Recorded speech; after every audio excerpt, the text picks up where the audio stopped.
Hi, my name is John Housianitis. I'd like to welcome you to the premiere episode of a brand new program here on SCTV called Salisbury Speaks.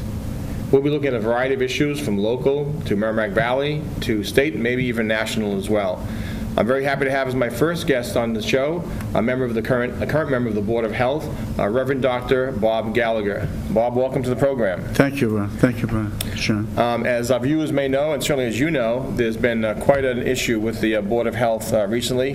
Before we get to that part of the story, why don't we talk about your background and maybe how you came to come to Salisbury and why you thought you'd be of service on the Board of Health.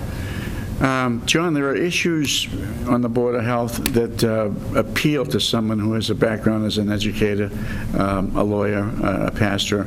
All of those led me to the board, but more specifically, the dedication of the board already on the board, and even those that had preceded. So did you follow the Board of Health activities before you decided that you might think about entering the board? I did a little bit. In fact, within weeks of moving to Salisbury, I offered to serve on the board, and I saw the need to enforce the sanitary code because we lived in a resort community where we invite people as guests and want to treat them as guests. So at that time, was the board working already on the housing code enforcement, the residential enforcement? It was. A lot had been done, and a lot by their own admissions needed to be done. Yeah. And then you sought the interest to apply, the need to apply. You applied and were appointed. That's correct. And what about some of the accomplishments that you could point to that while you've served now? How long have you been, first of all, on the board? 2.5 years. And in that 2.5 years, what are the things that strike you as the accomplishments or issues that you've dealt with that you want our viewers to know about? Well, everybody on this board, John, is dedicated to equal protection and enforcement.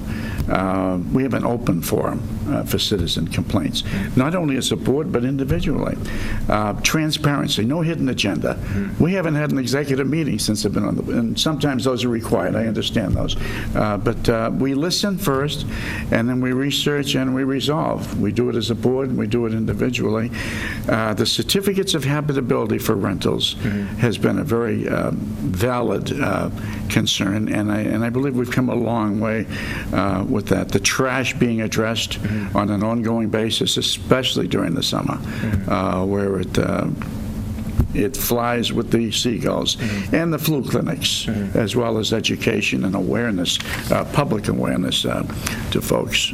Now, let me ask you, you did talk about the open forum, transparency, the certificates of habitability. I know there have been flu clinics that the health department has run. Yeah.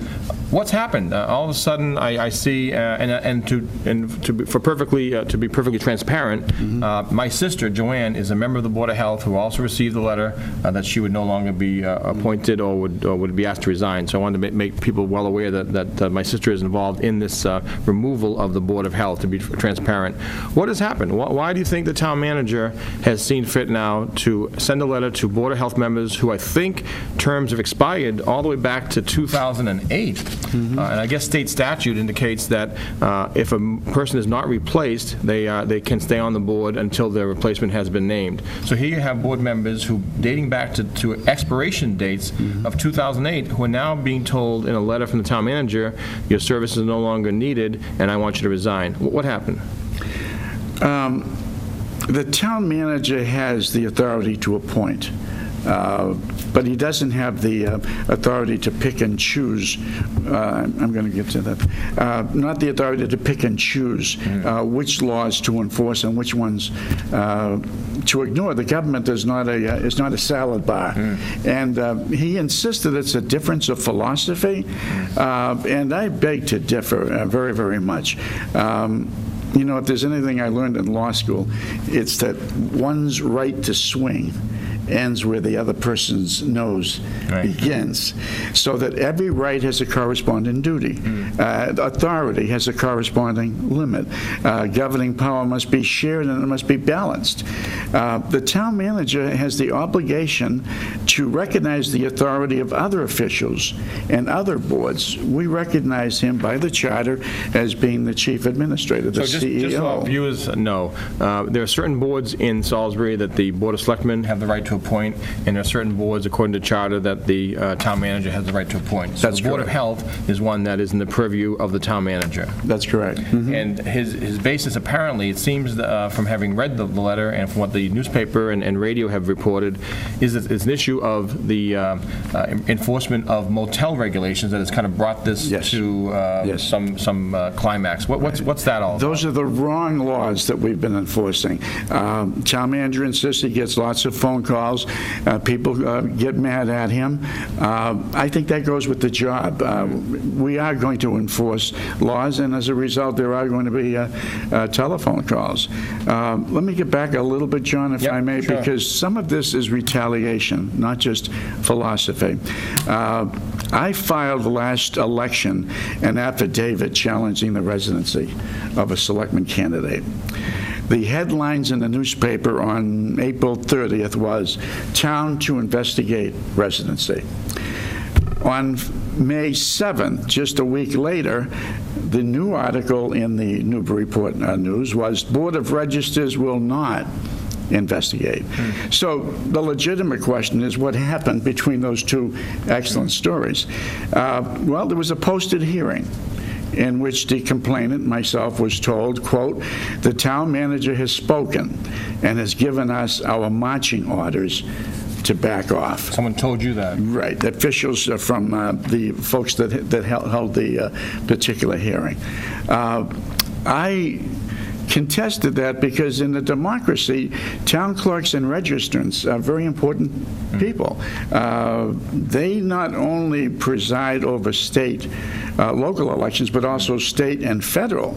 Not only do they oversee selectmen and school boards, but state reps, senators, governors, county sheriffs, United States It Congress. seems like what you're saying is you think that this decision to eliminate the board or have the current board resign stems from your involvement there, and that's why you think he wants you off the board? Yes, well, the town clerks, as well as the voter registrants and the Board of Health, are obligated under state laws, obligated under federal laws and town ordinances, but we're not obligated under town manager marching orders.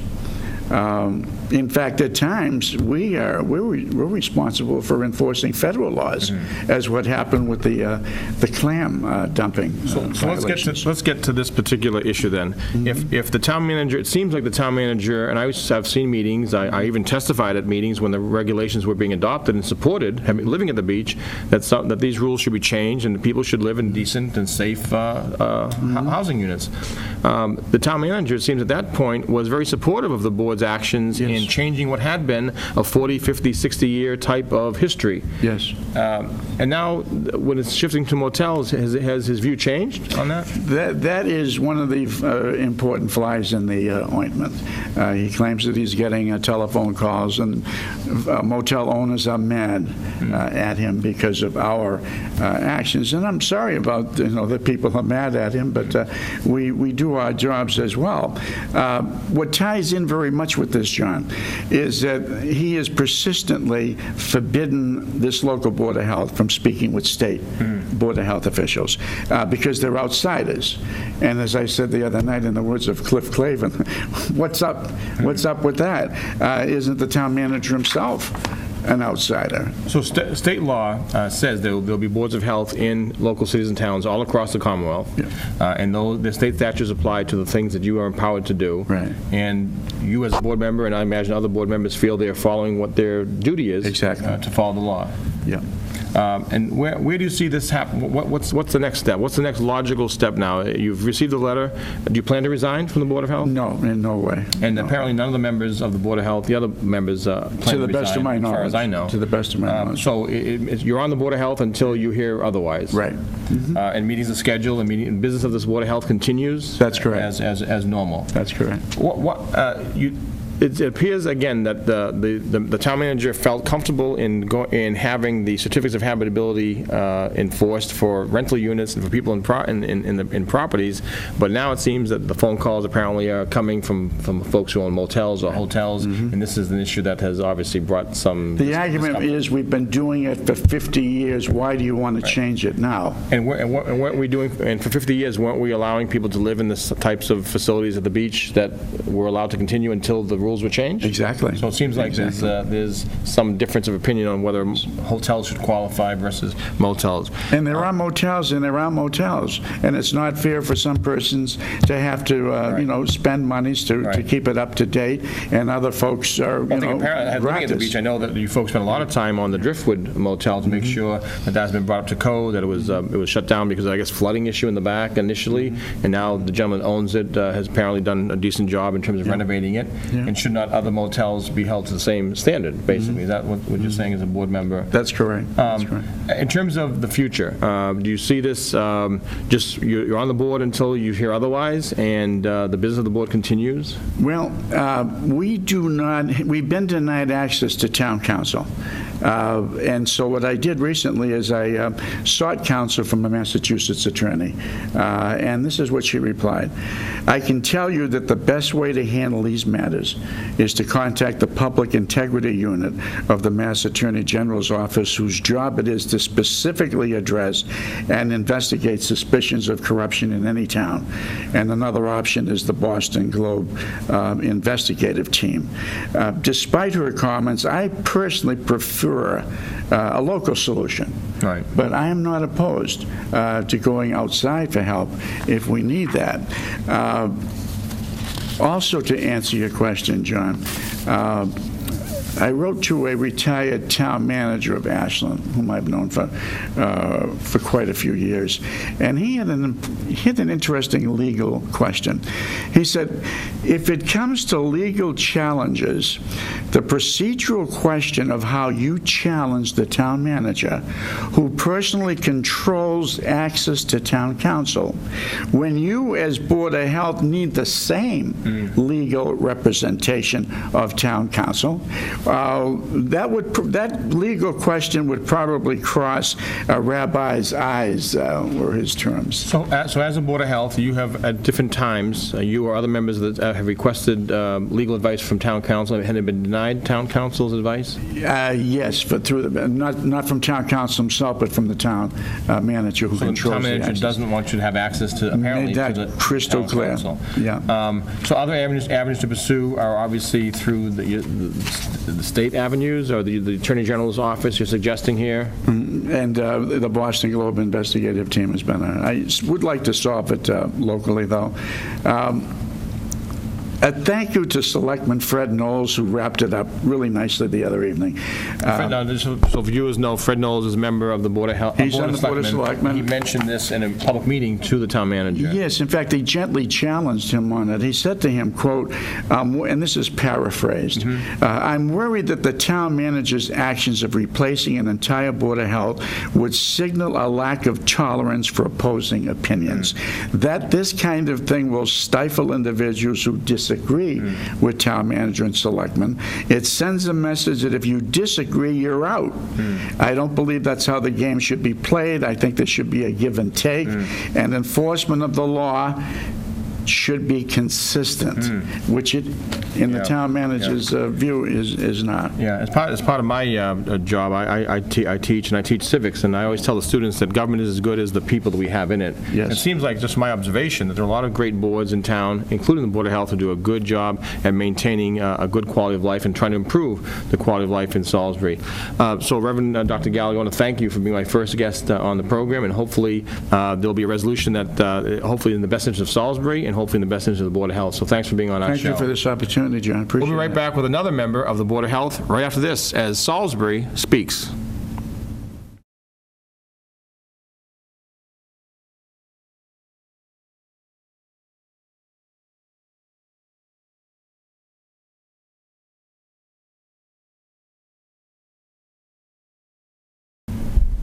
Welcome back to our premiere edition of Salisbury Speaks. My name is John Housianitis, and we have another current member of the Board of Health. Monique Greilich is here. Welcome, Monique, to our program. Hi, how are you, John? And can you give the folks in our audience a little background about why you felt compelled, once you came to Salisbury, to join the Board of Health? Well, interestingly enough, I actually was accepted at a school of public health for graduate studies in the early 70s, and I ended up in Florida. It's a long, boring story, but I've always had, an interest in public health. And then when I moved to Salisbury permanently, I had a summer home here for a while. I was recently retired, and a member of the board asked me if I'd be interested, and I said, I've always been interested in this, so it was a great opportunity for me. Sure. And there's a lot of issues to study when you're on the board, and I like research, and I like studying, so. Had you followed the activities of the board at all, or? Yeah, I had, a little bit. I knew about the housing regulations, and mostly about that. I did watch a little bit on TV, so when I came on, I had a lot of background work to do, reading all the minutes and things like that. And how do issues, obviously there are issues that the health agent reports on, there are issues that you could place on the agenda, there are folks that could come to the podium and bring up issues. How generally do the issues that are concerned to you and maybe to the members of the Board of Health arrive at the Board of Health table? How does that happen? Well, we've had some things that we've acted on based on people that have come to public hearings. One of them that sticks out in my mind is we had one man here in Salisbury that has been talking for years about the cancer rates. There are some elevations of certain types of cancer in Salisbury, and he's been affected personally, and his neighbors have been affected, so he asked us to do something about it, and he said he's been talking about it since the 90s, so we did take that up. I'm kind of happy that we did, because the community assessment program of the Department of Public Health has been reporting to me monthly about the progress that they're making with analysis and pinpointing where some situations might be. Other times, we might hear of things from talking to people, reading about things in the news. Some things come from the health agent. Issues come to us in a variety of ways. It seems from my observations of the meetings and some of the things that the town manager has said, that it seems like the implication is, and sometimes he outright says it, that there's some sort of personal agenda that folks in the Board of Health have. Is this a personal agenda on your part to unearth high numbers of cancer rates in Salisbury? Is this something you personally want to do because you have an agenda? No, I don't have a stake in it. I mean, I haven't lived in Salisbury all my life. I do have a stake in it in terms of the people that suffer from high rates of cancer, and particularly it's colon and larynx and kidney. I think people need to get an answer for that. Hopefully there's nothing involved with this. I'd like to put the issue to bed. But I don't think anybody really knows until it's investigated. Right. And I know it's if something does come up, the town might be liable for certain things, but I don't think keeping it a secret or not investigating is in the public's best interest. So what appears, again, from my observation of stories in the paper and the radio and just watching stories on television, on the meetings on television, this idea that there are somehow fictitious people that are making up these things. There are people that come to your meetings and bring issues to your attention or meet you at a Dunkin' Donuts or somewhere, and they tell you about these stories that are happening or these things that are happening. Right. I did have one complaint that I filed as a citizen. It involved a man that I believe is living in dangerous conditions, and there's wide agreement that this is true. The neighbors have complained, but I made it clear that I was complaining as a citizen. I've worked in social services in my life. I think I know what a dangerous situation looks like, and nobody disagreed with me. I think you can use that and say I have a personal agenda. I guess you can, but it was... So what happened in that case? Has that issue been addressed? That case was addressed, but it wasn't addressed as you think it should have been addressed. I think it was acknowledged. I guess the best thing to say is it was acknowledged. It was referred to a social service agency. As far as I know, nothing really has been done. So, where did it go? Now, getting to the most recent, it seems that the issue that brought this to a climax, where the town manager has asked the entire board to resign, effective, I guess, immediately, is the motel regulations. What's your view of why this has happened? Why does the town manager want to eliminate the entire board? I think this all started with the Driftwood, quite frankly. We had a situation where we had a motel that was a source of complaints by many neighbors. I'm sure Mr. Harrington's phone was ringing off the hook with that one. It was closed by the building inspector because of flooding.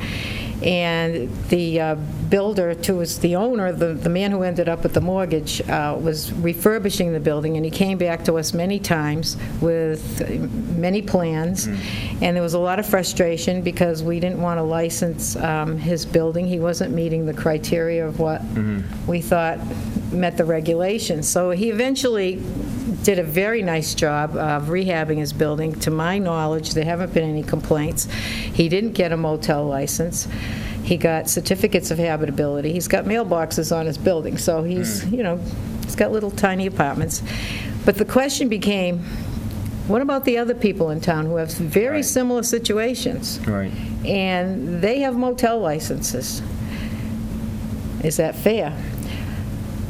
We weren't trying to upset everybody in town with the motels. Wasn't there even an attempt to have a subcommittee, and didn't the subcommittee meet and gather information? Yes. In the meantime, we had some workshops about motel regulations, and I think we made it very clear, this is a process. This, you have workshops, you have hearings, you get public input, you have study committees. Joanne and Cheryl were on a subcommittee. They met with Neil and Cheryl, the tax assessor, and Jack several times.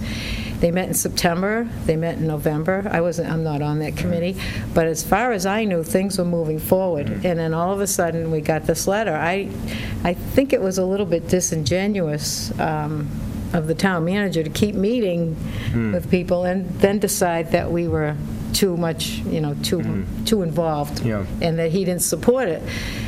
And, he supported the board with the housing regulations for the apartments, and I think the enforcement has been rather slow. We have about 1,400 units. We've had the regulation for 5 years, and we've actually inspected 900 units. So does it surprise you that it was okay for folks to have to be forced, in the sense that they didn't want to fix up their apartments and their rental units at the beach or anywhere in town at a cost, obviously, to the homeowner, and now when it shifted to the business part of it with motels, that suddenly that obviously created some upset? Yeah, it is surprising. I don't mean to disparage all the motels in Salisbury. There are some that are, top-notch, and the owners have every reason to be proud. But it is baffling to us that the town manager sent, a letter to Joanne saying, I wholeheartedly support you. On the housing regulations. On the housing. I'm proud that the board reviewed the regulations this year. Didn't he also say stick to your guns at some point? Stick to your guns.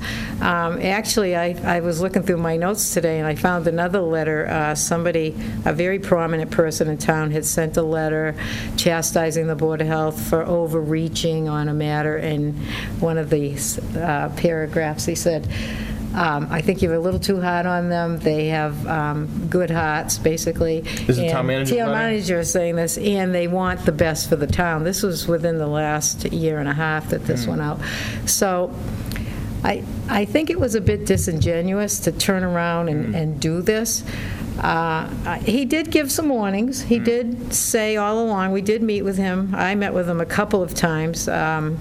In the summer, I believe I met, because we can't meet with a quorum. We can't be with a quorum, so we have to meet a couple of times. And it actually was at our insistence. I met with Cheryl and him, and we smoothed things over, mostly about that little blow-up that we had last summer, and then about the motel regulations. And I remember in November, Cheryl saying, are we okay? Are we in agreement? Do we have an understanding? And he said, yes, we do. And I haven't talked to him since then, so... what about your relationship with your local board and the state Board of Health, or is there an agency that Yeah, well, throughout these discussions about, the workshops that we had and with Neil, because we were, he did say, you're an activist board, I'm not comfortable with this, but we thought we'd come to some agreement, and we'd say, why don't we get the Mass Association of Health Boards in here? Why don't we get town council? I know Cheryl made several requests to talk. Cheryl is the chairperson. Cheryl, the chairperson. Can we get the town council in here for an interpretation of what we can do, of how we can supervise Jack? We need guidance. We need statutory guidance that's aligned with the statutes. And we were turned down. I know the town manager was on the radio saying that at one point that we wanted a full-time health agent. That was never mentioned. So no, you've never heard any No, board member ask for a full-time No, health the agent? person who asked for it was actually a person who came to the podium at a hearing, a very prominent person in town, and said he'd like a full-time health agent. Someone to be hired by the town. Somebody to be hired by the town. Right now, so folks know at home, there's a regional agreement with Amesbury, where Right. Mr. Morris, Jack Morris, is the health agent part-time for Salisbury and then Right. part-time for Amesbury. Right, he How many works how many 14 days? hours a week with us. He works 2 days a week, Right. and then he works 3 days a week in Amesbury. Right. So issues can come up to the table that he brings up, obviously. He has a Yes. report to the, Right. to you Yes. folks, and you can put issues on the agenda as well as Right. people bring them to your attention.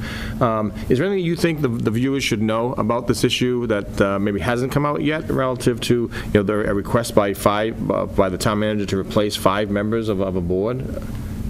Well, we've had members, I'm relatively new, I've been on the board for a couple of years, but Cheryl and Joanne have been on since 2008, 2009, and if you don't get a reappointment paper, you're just assumed to be reappointed. law says that. You State can law stay on. says that. So, for them, with all their experience, their knowledge of the issues, I mean, I've only been on for 2 years, so, it's a little different, but for people like them that have been on for a long time, I think that's a tremendous What loss to the town. Is it a message that is being sent to folks in town that, or do you see a message being sent to you? Well, I think the message is that we're not really interested in consensus. Most of this could have been solved with consensus building. I think if you have a good leader, that leader decides that he's going to build consensus. He wants his way. I mean, Neil he has every right to do what he did. He's got, under the charter, he's perfectly within his rights. But is that the message you want to send to anybody in town or to any board? We don't agree with you. I don't agree with you. I don't like that you're enforcing the regulations, even though you have the authority. You can't be capricious. You can't be arbitrary. You can't be whimsical. But you're certainly within your rights as a board to look at motel regulations. And the regulations have been... I hate to say it, but they're from Mad Men, Mad Men times. They haven't served the town well. They've kept businesses in place. Right. But it's widely known that some motels are flop houses. They're not meeting any standard. Yeah. Where do you see this going now? So he sent you a letter to resign. Do you plan to resign from the board? No, I feel as though I've done my due diligence serving on this board. I spend a lot of time researching issues. I think I've been a good volunteer. So I don't plan to resign just on the basis of principle. Sure. I don't know where this is going to go. I imagine that Neil's got his, is looking for people. I know that. So when those people come, we'll just leave. Yeah. Well, obviously, as a citizen of the town, I want to thank you for your service on the board. Hopefully, it'll be for many, many years to come. We'll soon find out. Yeah. But it seems to me, again, based on what Reverend Dr. Bob Gallagher said earlier, and yourself, it seems that, again, the town manager is within his right to replace people if he wants to. Yes, he But is. again, maybe sending a message to the town, and we'll further explore that, I'm sure, in future issues of the program. So, Monique, I want to thank you very much for being here. Thank you. I want to thank you, the viewers, for watching our premiere episode of Salisbury Speaks. And again, before you know it, we'll be back with another episode of Salisbury Speaks. Thank you.